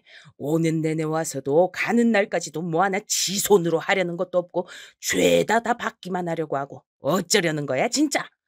와, 저는 이때 정말 속이 다 시원해서 울렁거렸던 게 전부 씻겨 내려가는 듯했어요. 하지만 반대로 어머니는 아주 큰 상처를 입었다면서 돌아오는 내내 말도 안 하시고요. 그렇게 아들만 찾고 비련의 여주인공이 되셨더라고요. 이 일을 계기로 해서 어머니랑 아버님은 한창 떠들썩한 이혼 소동을 벌이셨답니다. 얼마 안 되어 아버님은 저한테 전화하셔서 크게 으름장을 놓으셨고요. 전 되게 속이 시원했죠. 이게 어떻게 절 울가맬 줄 상상도 못한 상태로요. 니네, 네 시어머니 오면 돈 한 푼도 주지 말아라. 그놈의 옆에 내 아주 호강에 겨워서 똥을 싸다 못해 여기저기 민폐나 끼치고 다니고 지 주제를 몰라. 명훈이한테도 단둘이 제대로 시켜. 지 엄마 받아주지 말라고. 일단 저는 이게 왜 그런가 했더니 아버님은 여행에서 돌아오신 뒤에 어머니랑 대판하셨는데요. 이제 생활비를 한 푼도 안 주신다고 했대요. 남편이 이때 엄청 골치 아파하면서 말해줬어요. 아, 모르겠어. 근데 아버지가 이건 잘한 것 같기도 하고 솔직히 이런 말 좀 뭐한데 이제 당신한테 뭘 숨기겠어. 우리 엄마 좀 씀씀이가 해프잖아. 아버지는 매번 고생하고 밖에서 추운 날도 대리운전하고 애들 학원차 운전하고 말이야. 근데 엄마는 맨날 밖에서 돈 쓰고 다니고 돈 무서운 줄도 몰라. 밖에서 일하라고 하면 무서워한다니까. 하여간 답이 없어. 이 얘기를 듣고 저도 한심해하던 가운데 얼마 안 가 어머니가 저한테 전화하셨어요. 그러시더니 앞뒤 얘기 싹 다 자르고 다짜고짜 깡패 마냥 용돈을 요구하시더라고요. 사정은 묻지 말고 암튼 남들은 다 그렇게 하더라. 니들도 이제 부모 용돈 한 달에 얼마씩 챙겨서 줘야지.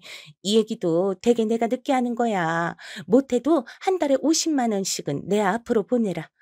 어휴, 그리고 나는 네 아버지랑 이혼할지도 몰라. 이렇게 못 산다. 근데 저는 곧장 반발하게 되더라고요. 저희도 아기 낳을 날이 얼마 안 남았는데 무슨 달마다 50만 원씩이에요. 그래서 바로 안 된다고 말씀드렸어요. 저도 쌓인 게 점점 늘었더라고요. 어머니, 그건 곤란해요. 저희도 이제 출산하면 그만큼 돈이 더 드는데 아시다시피 지금 명훈 씨 혼자 일하잖아요. 집도 더 넓혀서 이사 가야 되는데 앞으로 뭘 해야 될지 저도 걱정이에요. 근데 월 50만 원이라니. 게다가 한쪽 부모님께 드리면 저희 쪽에도 똑같이 드려야 하잖아요. 월 100만 원은 너무 힘들어요. 이러자 어머니는 바짝 짜증을 내시더니 뭐라고 반박은 못하고 전화를 끊어버리셨어요. 이런 사정을 듣게 된 우리 엄마는 엄청 어이없어 하시더라고요. 줄곧 워킹맘으로 쭉 일하면서 월급 받고 살림을 꾸려온 엄마는 어머니를 이해할 수가 없었을 거예요. 나는 이해가 안 된다, 진짜. 아니, 사지 멀쩡한데 왜 일을 못해? 밖에 나가서 돈 버는 게 무섭다고? 희한한 사람인데, 진짜. 돈 쓰는 건 안 무섭고, 그러다 남편 죽으면 어쩌라고. 자식한테 빌 붙어서 먹고 살게. 아무튼 그러다가 어머니는 자존심에 곧 죽어도 일은 못한다고 이혼을 불사하고 아버님과 싸우셨나 봐요. 뒷일이야 어찌 될지 모르지만 평생을 그런 어머니와 살아왔던 아버님이 허무하게 패하셨어요. 생활비 전체는 아니어도 다달이 어머니 용돈 얼마 주는 걸로 얘기가 끝났더라고요. 그리고 저는 출산 시기가 되어 예쁜 딸을 낳았고요. 낳고 나서 산후조리는 엄마가 와서 해주셨답니다. 그런데 우리 어머니는 꼭 매일같이 얌체같이 자꾸 들리시는 거예요. 산모가 몸조리 해야 되는데 말이에요. 아이고, 난 아직도 눈만 감으면 우리 이쁜 손녀 생각나서 잠을 잘 수가 없어. 아침에 눈만 떴다 하면 콧보송한 얼굴 부비대고 뽀뽀하고 싶어서 못 견디겠다. 나 내일도 갈 테니 그리 알아라. 그러니 저는 슬슬 짜증이 나는 거예요. 그래서 엄마가 그러지 말라고 했는데 일부러 누워서 꼼짝도 안 했어요. 어머니, 오셨는데 못 나가봐서 죄송해요. 저 아직 아래쪽이 많이 아파서 못 움직여요. 오셨다 가셔요. 그러자 어머니는 단번에 반응이 안 좋은 게 느껴졌어요. 그 옆에서 우리 엄마만 죄 없이 눈치 보고 쩔쩔매는 게 느껴졌어요. 아이고, 사돈, 그러지 마시고 좀 더 있다가 가시지. 네, 네. 우리 영미가 너무 힘들게 손녀를 낳았나 봐요. 아, 그러게요. 아유, 뭐 이런 걸 다. 엄마야 사람 좋고 넉살이 있는 편이라 사람을 저렇게 그냥 돌려보내지 못하는 편이에요. 그러다 보니 본의 아니게 자꾸 어머니가 저렇게 들러붙어서 안 나가고 우리 엄만 애기도 봐주고 저도 보고 살림도 해주느라 바쁜데 말이에요. 점심까지 얻어먹고 가시는 거예요. 그래서 제가 너무 짜증나서 엄마한테 그러지 말라고 화를 냈어요. 엄마, 엄마도 손목 아프고 힘들잖아. 그거 치우지 말고 놔도 내가 치우게. 저기 어머니, 죄송한데 저희 엄마도 이제 주무셔야 돼요. 엄마 어제 밤새 못 주무시고 애기 안아서 재우셨어요. 다음에 또 오세요. 그러자 엄마가 제 팔을 살짝 꼬집으며 왜 그러냐고 막 놀래시더라고요. 예. 얘가 미쳤어. 왜 이래? 저기 사돈, 괜찮아요. 더 있다가 가셔요. 하지만 어머니는 이미 있는 대로 화가 나셔서 소파에서 벌떡 일어나시더니 굳은 얼굴로 전 쳐다도 안 보시더라고요. 아이고, 우리 며느리 무서워서 그냥 일어서야지. 내가 내 손녀 본다는데도 허락받고 와야 되네. 다음에는 어디 뭐 돈이라도 내고 와야겠어. 그렇게 돌아서서 나가는 어머니를 우리 엄만 너무 불편해했고요. 급기야는 참 바보 같게도 다음날 엄마가 굳이 불러서 아주 진수성찬을 차려 대접하신 거예요. 저는 이때 너무 화가 났던 게 굳이 저럴 필요가 없잖아요. 우리 어머니는 해주면 해줄수록 사람을 우습게 보고 무시하는 사람이거든요. 근데 진짜 딸 가진 죄인인지 뭔지 엄마는 제 걱정이 한가득이었어요. 엄마라고 뭐 기분 좋고 잘 해먹이고 싶어서 진짜 그렇게 차린 줄 알아? 우리 딸 이뻐해달라고 잘해주라 그런 거야. 너 그렇게 말 딱딱하게 하는 상황에 엄마가 가만히 있으면 그게 엄마 욕먹이는 거야. 이래야 네 시어머니도 못 이기는 척 자기 기도 꺾고 며느리한테 상한 마음도 푸는 거지. 그런 마음을 본인도 알지 모르겠니? 너도 너무 날 세우지 마. 엄만 그렇게 말을 했지만 전 그때 안방 문틈으로 보면서 어머니의 행위들이 마음에 들지 않았어요. 진짜 우리 엄마를 너무 부려먹듯이 함부로 대하시더라고요. 아이고, 목 맥히네. 저기 물 좀 주세요, 사돈. 네네. 근데 저기 불이 너무 밝은 거 아니에요? 저기 커튼 좀 치면 되겠네. 그리고 애기 자는데 TV는 꺼놔야죠. 리모컨이 어디 있더라? 난 여기 며느리 무서워서 잘 못 와서 이 집에 뭐가 어딨는지 하나도 몰라요. 사돈이 좀 찾아다가 꺼줘요. 이렇게 하나하나 우리 엄마를 다 시키고 앉았고 엄마는 앉지도 못하고 서서 설거지 하시려는데 또 소파에 누워서 리모컨을 잡으시더라고요. 전 이때쯤 애가 깨서 울고 하는데 제가 나가서 한바탕 하면 엄마가 또 고생할까 봐 참았어요. 그리고 저는 곧장 저녁에 남편을 쥐잡듯 잡았어요. 나 마지막으로 경고야. 내일부터 어머니 또 오시면 나 진짜 작정하고 크게 싸운다. 사고 쳐버릴 수도 있어. 당신도 그때 같이 여행 갔다 와서 아버님이 말씀하시는 것도 들었지? 어머니가 시어머니로서 며느리인 날 어떻게 대하는지 당신도 알 거 아니야. 근데 자꾸 모르는 척 방광만 하고 있을래? 왜 어머니가 우리 엄마를 그렇게 한여 부리듯 부려? 남편은 이렇게 약간 엄마 대 엄마로 가니 심각하다고 느꼈던 모양이었어요. 우리 엄마, 자기 어머니가 그렇게 무시해도 될 사람 아니야. 반대로 우리 엄마도 뭐가 모자라서 어머니 기분 맞춰드리는 것도 아니고 우리 엄마나 어머니나 둘 다 똑같이 아들, 딸 소중한 거 아니야? 소중한 존재를 갖고 있는 사람들끼리 서로 남의 걸 위해줘야지. 그렇게 천대하고 무시해서 되겠어? 나 오늘까지만 참는다. 뒷일은 당신이 알아서 해. 그래서 남편이 어떻게 단도리를 했는지 모르겠지만 그 뒤로 한 3-4주 정도 제가 조리를 하는 기간에는 어머니가 우리 집에 안 오셨어요. 그리고 전 아무런 대가 없이 돌봐준 엄마가 너무 고마워서 엄마랑 둘이 2박 3일 일본 여행을 다녀오게 됐답니다. 물론 아기도 같이 데려가게 됐고 저는 집을 비우는 것일 뿐 그 누구에게도 폐를 끼치는 게 없었어요. 근데 이걸 또 귀신같이 어머니가 알게 되셔서는 곧장 전화를 내오신 거예요. 너 무슨 친정엄마랑 어딜 간다며? 아니, 그 핏덩이 같은 애기를 데리고 몇 놈의 비행기를 타? 돈 없다고 그렇게 앓는 소리를 하더니 그런데 갈 돈은 있어? 그리고 우리 명훈이는 어쩌고? 마누라랑 애기 다 해외로 내보내고 애는 손가락 빨고 앉으란 말이냐? 그런데 참 공교롭게도 엄마는 이 옆에서 이 말을 다 듣고 계셨단 거예요. 전 너무 짜증이 나서 솔직하게 다 말했어요. 어머니, 우리 엄마가 한 달간 아무런 보수도 안 받고 애기랑 저 봐주신 거 감사해서 가는 거예요. 보통 그 정도 친정엄마가 와서 애기 봐주고 살림해 주시고 한 달씩이나 붙어 계시면요. 사례비로 2-300만 원씩은 드리더라고요. 엄마가 그건 됐다고 하셔서 이렇게 여행 가는 거고요. 심지어 비행기랑 웬만한 경비는 엄마가 내주시는 거예요. 그런데도 그렇게 싫으세요? 어머니는 또 여기에 발끈해서 뭐라고 하고 보다 못해서 엄마가 핸드폰을 좀 달라고 하더라고요. 이땐 엄마도 기분이 썩 좋지 않았던지 받아서 얘기하시더라고요. 네, 안녕하세요, 사돈. 제가 우리 사위 혼자 두고 딸이랑 손녀 데리고 여행을 가서 염려가 많으신가 봐요. 이미 직장에도 다 양해를 구했고 사위랑도 얘기가 잘 돼서 다녀오려고 해요. 3일간이니까 너무 염려치 마시고 걱정 안 하셔도 됩니다. 다녀와서 뵐게요. 네네, 들어가세요. 아마 어머니는 우리 엄마가 바로 옆에서 다 듣고 있었으니까 아주 약호가 팍 죽어서 이때는 부들부들 하셨을 거예요. 그러고 어땠냐면 어머니는 제가 돌아올 때까지 아주 이를 갈고 계셨더라고요. 여행 다녀와서 집에 와보니 우리 집 거실 소파를 또 차지하고 앉으신 거예요. 그러면서 다짜고짜 절 보자마자 애를 막 빼서 안으시더니 엄청 트집을 잡으시는 거예요. 너는 집안 꼴을 이따위로 해놓고 네 신랑은 굶어 죽으라고 해외로 나가고 앉았니? 우리 명훈이만 불쌍하게 집에서 아무것도 못 먹고 마누라도 없이 갓 태어난 애도 없이 저렇게 혼자 있더라. 내가 속이 터져서 아주 못 살아 진짜. 빨리빨리 왔으면 치울 거 치우고 얼른 네 남편 먹을 거 만들고 정리 좀 하고 살아라. 와, 돌아오자마자 이게 무슨 난장판인지 모르겠더라고요. 이때 날 잡고 어머니랑 싸울까도 생각해봤지만 기껏 3대 모녀가 떠나 즐거웠던 여행의 끝을 망치고 싶지 않았어요. 남편은 저랑 어머니가 이렇게 대치 중인데도 들여다보지도 않고 나와서 진짜 이런 말을 하고 앉았더라고요. 왔어? 나 집에 먹을 게 하나도 없더라. 카레랑 찌개만 잔뜩 해두고 가서 먹다 질렸어. 배달 음식도 먹기 싫고 어젠 엄마가 와서 같이 짬뽕이랑 짜장면 시켜 먹다가 질려서 다 남겼다니까. 나 자기가 해준 미역국 먹고 싶어. 같이 장 보러 나갈까?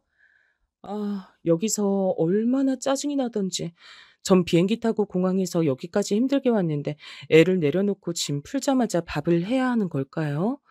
와중에 어머니는 집 곳곳을 다 돌아다니고 열어보셔서 살림 참견을 기가 막히게 하시는데요. 남편한테 인상 쓰면서 작게 말했어요. 미역국이건 뭐건 다 해줄 테니까 당장 어머니 가시라 그래. 그러자 남편은 또 표정이 어두워져선 왜 그러냐고 막 짜증을 내려고 하더라고요. 내가 짜증 안 나게 생겼어? 그래, 나 놀러 갔다 왔다. 근데 갔다 오자마자 이렇게 사람을 부릴 일이야? 왜 어머니가 여기 들어와서 내 살림을 다 손대고 계셔? 심지어 뭘 하신 것도 아니야. 더 어질러 놓고 이게 뭐야 지금? 당신 나랑 2차전으로 크게 싸우고 나 엄마네 가는 꼴 보기 싫으면 빨리 어머니 모셔다 드려. 갑자기 엄마를 어떻게 보내? 나보고 지금 엄마를 쫓아내란 말이야? 그건 당신 머리로 생각해야지. 당신 엄마잖아. 나는 우리 엄마 조리기간 말고 따로 집에 데려온 적 없어. 그리고 우리 엄만 오면 하나라도 더 해주려고 빈손으로 온 적이 없지. 이렇게 들이닥쳐서 사위 부려먹으려고 눈을 부라리고 있던 적도 없고 말이야. 이렇게 둘이 그 좁은 베란다에서 무섭게 대치했고 결국 남편은 어찌어찌 핑계대며 자기 엄마를 집으로 모셔다 드렸답니다. 그러니 저랑 어머니와의 사이는 아주 파국에 치달을 수밖에요. 남편은 그간은 어중간하게 중립을 지키는 척하더니 갈수록 지 엄마 쪽으로 기울더라고요. 애 태어나고 나니까 이게 더 선명해져 가는 것 같았어요. 처음에는 마냥 고분고분 어머니 뜻에 다 맞춰드렸던 저도 갈수록 이렇게 전투적인 며느리가 된 건 다 어머니 때문이라고 생각해요. 그렇지 않은가요? 제가 못 참고 다 터뜨리는 성격이기도 하지만 저는 사람들 하는 방식에 따라 달라요. 단지 우리 엄마만이 절 걱정해서 제발 그러지 말라고 말리실 뿐이었고요. 그러지 마. 너 자꾸 어른한테 대들어서 그렇게 대치하면 엄마 마음이 안 편해.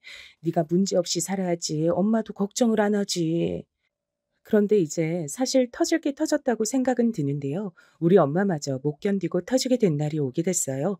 우리 엄마도 어머니에게 감정이 안 좋았고 어머니는 본인 주제도 모르고 우리 엄마를 아주 아래로 내려다보고 손톱을 드세우고 있었죠. 이날은 제가 엄마 외투 하나 사드리고 싶어서 백화점에 모시고 갔었거든요. 사실 어머니가 자주 출몰하는 지점이라 저도 안 가고 싶었는데 엄마가 이날 회사에서 잠깐 나와 들리기엔 여기가 거리상 딱 맞았어요. 아무튼 멋 하나 부릴 줄 모르는 우리 엄만 곧 중요한 행사도 있고 사람들이랑 사진도 많이 찍을 일이 있다 그래서 저도 센스나 이런 게 없으니 백화점에 간 거였거든요. 어휴, 그래도 엄마 돈으로 안 되는 게 어딨어. 가면 적당히 직원들이 소재 좋고 디자인 괜찮은 걸로 잘 골라주겠지. 내가 그간 엄마 칠순용으로 적금 들었던 거 있는데 그거 조금 깨서 봐줄 테니까 걱정 말고 얻어 입으셔요. 그러면서 저도 눈대중으로 지켜보던 매장에 들어갔는데요. 직원이랑 옷을 맞춰서 보고 있던 중 뭔가 낯익은 이목구비가 눈에 들어왔어요. 설마 설마 했는데 어머니신 거예요. 그것도 혼자가 아니라 그 또래 할머니들 두어 명이랑 같이 들어오셨는데요. 저도 순간 놀라서 이때는 그만 아주 차분하게 인사를 했더랬죠. 어머니, 안녕하세요. 저기 엄마, 우리 어머니 오셨어, 여기. 그러자 엄마도 순간 놀래서 몸을 휙 돌렸고 외투를 걸쳐보다 말고 어머니께 인사를 했답니다. 그런데 어머니는 그 말에는 대꾸도 안 하고 되게 거만한 눈으로 막 흘겨뜨면서 저랑 엄마를 위아래로 훑어보는 거예요. 누가 봐도 이건 위부터 아래까지 쓱 훑는 게 절대로 맞았어요. 대충 봐도 절대로 착각이라고 할 수 없는 아주 심각한 눈초리였답니다. 그러면서 저와 엄마의 인사는 대답도 안 했으면서 본인 친구들을 툭툭 치더니 이러시는 거예요. 아, 여기 우리 며느리랑 사돈이야. 내가 전에 말했지? 여기 부근에 산다고. 여기서 어떻게 만났네? 그러면서 저랑 엄마는 뭐 어떤 식으로 대꾸를 하라는 건지 저렇게 겉돌기 인사를 하시더라고요. 그래서 저도 기분이 좀 나빠지면서 입술을 깨물었고 그냥 얼른 사서 나가려고 했어요. 그런데 대뜸 어머니가 우리 엄마한테 이렇게 말을 거시는 거예요. 저 이때 이 말을 듣고 귀를 의심했잖아요. 어쩌다 이런 데에서 뵙네요. 여긴 뭐하러 오신 거예요? 사돈 이런 데 오시는 분 아니잖아요. 순간 저는 미간이 팍 찌푸려졌고 뭐 때문에 말을 저렇게 하나 싶어 곧장 어머니를 쏘아봤답니다. 뭐 사러 오신 거예요? 얼씨구 좋으시겠다. 딸이 돈이 많아가지고 여기서 엄마 옷도 척척 사주네. 대충 시장에서 해결하면 될 거를 친정엄마라고 남편 돈 팍팍 써가면서 해주는 것 봐. 어휴, 나도 다음 생엔 며느리 말고 딸 얻어야지. 딸 있는 사람 부러워서 쓰겄나. 그래서 제가 이때 어머니 친구들이 있던 말건가를 껴들어가지고 뭐라고 했어요. 무슨 말씀이세요, 어머니? 엄마 일 있으셔서 좋은 일 있으시니까 사드리러 온 거예요. 엄마 옷 좋은 거 사드리겠다는데 뭐가 그렇게 마음이 안 좋으세요?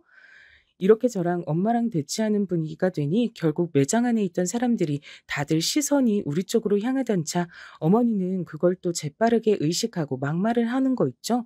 정말 너무 야비하고 치졸하더라고요. 자기가 남한테 뭔가 꿀리고 처져 보이는 거 싫어하시니까요. 근데 이 말은 정말 용서할 수가 없었어요. 누가 뭐래디? 좋은 거 사드려. 사드리면 되는 거지. 네가 뭐 언제부터 그렇게 어른한테 공손하고 좋은 거 해드렸다고 평소 사돈 하도 허름하게 입고 다니니까 대충 시장에서 때우는 줄 알았단 거야 나는. 그게 뭐 잘못이야?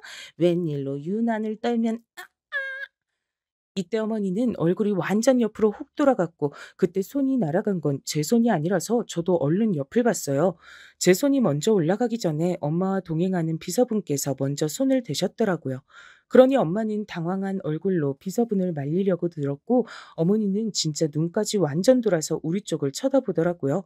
이러니 사람들은 완전 구경이 나서 저 멀리 있던 사람들까지 다 앞쪽으로 몰려들어서 웅성대기 시작했어요. 그리고 비서분께서 이어서 말씀하셨답니다. 정말 너무 무례하시네요. 저희 이사님 사돈이시라곤 들었는데 저도 신뢰를 무릅쓰고 제지를 해야겠어서요. 그러니까 적당히 신뢰를 범하셨어야지. 자꾸 이렇게 소란을 끌고 이사님 곤란하게 하시니 안 되겠어요. 나가서 더 얘기하실래요? 말씀이 안 통하시는 분 같아서요. 아휴, 저도 이분을 가끔 뵐 때가 있지만 엄마 말론 성격이 엄청 강하고 센 분이라서 애지간한 일 처리는 다 이쪽에 넘긴다고 하셨거든요. 이날도 같이 다니려고 오신 건 아니었지만 회사에서 엄마가 급히 나오셔야 하니까 따라 나오신 거였어요. 걷다 대고 어머니가 하도 저렇게 깔아뭉개고 고자세로 나오니 전 저 비서분이 뭐라 할 수도 있겠다는 생각은 들었거든요. 이 비서분은 엄마랑 인연이 좀 있다고 들었던 분인데요. 저희 엄마가 외국계 부동산 개발 기업 일을 전부터 오래 하셨고 점점 몸집이 커질 무렵 개인적으로 고용해서 같이 일하게 되신 분이에요. 저랑 연령대도 비슷했고요. 아무래도 경호 쪽 일도 하셨던 분이다 보니 생각보다 이때 날아든 대응이 꽤 커서 절 비롯해서 거기 있던 사람들이 엄청 놀랐어요. 그런데 우리 어머니는 분위기 파악도 못하고 거기서 막 울먹거리면서 피해자인 척을 하시더라고요. 아마 같이 온 일행들이며 평소 드나들던 매장 직원이며 지나가며 구경하는 사람들 보기에도 창피하니 그랬겠죠. 세상에, 이 사람이, 이 여자가 날 때렸어요. 이봐요, 사돈. 뭐예요, 지금? 뭐 하자는 거예요? 여기서 저도 나서서 뭐라 하려는데 다시 비서분이 껴들어서 말을 하더라고요. 앞만 봐도 이건 제가 할 건 아무것도 없어 보였어요. 저희 이사님한테 말 함부로 하실 때는 언제고 도통 제지가 안 되어서 한번 손 날아간 것 같고 되게 말씀이 많으시네요. 엄연히 업무 관련해서 움직이던 중에 선 넘으신 걸로 간주하고 손해를 물어도 될까요? 일 더 크게 만드시고 싶으신 것 같은데 원하시면 그렇게 해드릴까요? 조곤조곤 얼굴 바로 앞에 대고 무섭게 말하는 비서분의 모습에 어머니는 한 대 더 얻어맞을까 봐 그랬는지 어쩐지 몰라도 정말 제가 여지껏 봤던 일에 가장 긴장하고 놀란 모습이었어요. 늘 자기한테 깨갱하고 결국 져주는 아버님, 그리고 자기 맘대로 할 수 있고 징징대면 다 들어주는 아들, 그 사이에서 맘대로 안 되는 제가 들어오니 아주 강하게 대립을 했던 거예요. 그런 와중에 주제도 모르게 그렇게 만만하게 보던 우리 엄마 비서분이 저렇게 나서니 아주 조금은 상황 파악이 되신 것 같더라고요. 어머니는 곧장 자리를 뜨려고 했지만 비서분이 붙잡았어요. 사돈이시고 뭐고 그런 것 상관없이 이사님께 소란 피워 죄송하다고 사과는 하고 가세요. 그냥 가시면 안 되죠, 그 연세에. 그런 매너 하나 안 갖추고 말만 싸지르시면 단가요? 그러자 어머니는 마지막 남은 자존심인지 몰라도 억지로 웃으면서 어떻게든 여길 빠져나가시려고 하시더군요. 아, 그만하세요. 나도 그쪽 누군지 어디 나부랭인지 몰라도 가만 안 있을 거니까 다 고소할 거야 나는. 너 영미, 너도 두고 바로 나와.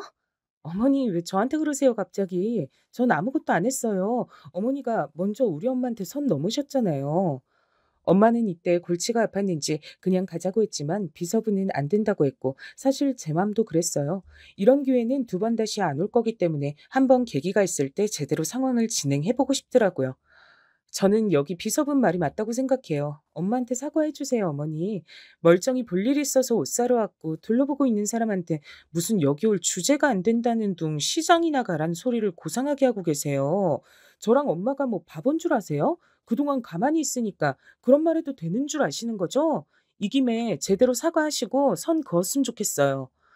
엄마네 비서부는 회사 업무를 처리함과 동시에 이런 개인 보안 관련된 것들도 다 하고 계셔서 절대 물러나지 않으시더라고요. 상황에 따라 유도리 있게 넘어갈 수도 있었지만 전 일단 힘을 실어드리고 싶었어요. 그러자 어머니는 본인에게 시선이 완전 꽂히니 어쩔 줄 몰라 했고 결국 그렇게 우물쭈물 서 있다가 얼굴을 양손으로 완전 다 가려버리고 어정쩡하게 서서 막 몸을 비틀어가며 이러시는 거예요. 그 알았어요. 잘못했으니까 그만 보내줘요. 미안하다고요. 그러면서 무슨 소변 마려운 사람처럼 무릎을 꿇는 건지 뭔지 헷갈릴 자세로 오도 가도 못하시더니 비서분이 끄덕이며 손으로 문 쪽을 탁 가리키니까 후다닥 나가버리시더라고요. 이날 일로 인해 엄마와 우리 어머니는 오늘 이 시간까지 마주하는 일은 절대 없고요. 물론 어머니는 저와도 일절 연락을 안 하신답니다. 사실 남편은 어느 정도 들은 게 있는 듯 하더군요. 제가 이때 단도리 하면서 말했어요. 어머니가 진짜 어지간히 우리 엄마 우습게 본 게 아니었고 솔직히 말해서 나 너무 속 시원해. 그 사람 많은 데서 시장판 옷이나 어울리는 주제라고 사람 창피 주는 게 정상이야? 그 비서분 예전에 더 험한 경호도 했던 분이야. 손만 나가서 다행이신 줄 알아. 나 솔직히 그날 당신이랑 살까 말까 고민 많이 했어. 피곤해지기 싫으면 이제 나한테 어머니 얘기하지 마. 당신이나 효도하고 살아. 그래서 남편은 이후로 어떻게 하냐면요. 자기 주제 알고 자기만 엄마한테 왔다 갔다 하며 일절 저랑 연결은 안 시키고 있답니다. 진즉 이렇게 살았어야 했는데 아쉽기도 하지만 애 더 크고 손이 많이 갈 때 시댁과 끊어서 다행이란 생각이에요. 그리고 남편 역시 자기 장모님이 그냥 일반 워킹맘인 줄 알고 있었을 텐데 그날의 일로 확실히 알았겠죠. 아무튼 이후로 별일이 없이 조용히 살고 있어요. 이제 후련하게 털어놨으니 저도 제 일상을 살러 가야겠네요. 모두들 더운 날씨에 건강 주의하시고 감기 조심하세요. 감사합니다.